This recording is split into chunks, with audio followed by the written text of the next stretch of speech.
back to my YouTube channel. කොහොමද යාළුවනේ? ඔන්න අදත් අලුත් vlog එකක් අරගෙන ආවා. ඉතින් අද අරගෙන ආවේ මගේ morning routine එකේ පොඩි කොටසක් වීඩියෝ එකක්.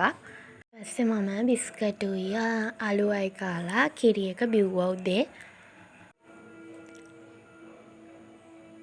ඔය විදිහට මම අලුවයි බිස්කිට් එකයි කාලා කිරි එක බිව්වා. ඊට පස්සේ අපේ චූටි මල්ලි ඇවිත් හිටියේ. ඉතින් යාගෙන චූටි කෝලන් ටිකක් මම මේකට ඇඩ් කරා.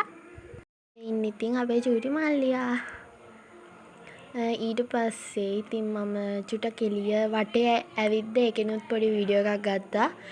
පහනක් තියලා දැන් අලුතෙන් ආය හම්බුණානේ පෝගෝ ලයින් එක.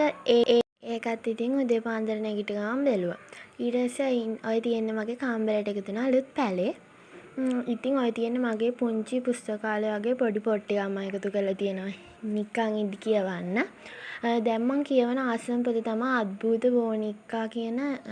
බෝනික්කාගේ වියරුව කියන හොල්මන් පොත. ඔතන තියෙන ඔක්කොම හොල්මන් පොත්. මම ආස හොල්මන් කතා පොත් කියවන්න. ඉතින් ඊට පස්සේ ඕකෙන් ටිකක් මම කියෙව්වා.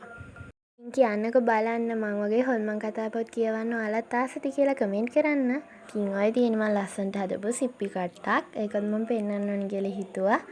ඉතින් යාළුවනේ එහෙනම් අදට මම ගිහින් එන්නම්. දිග vlog එකක් නෙවෙයි. ඉතින් අදට මම ගිහින් එන්නම්. බයි බයි.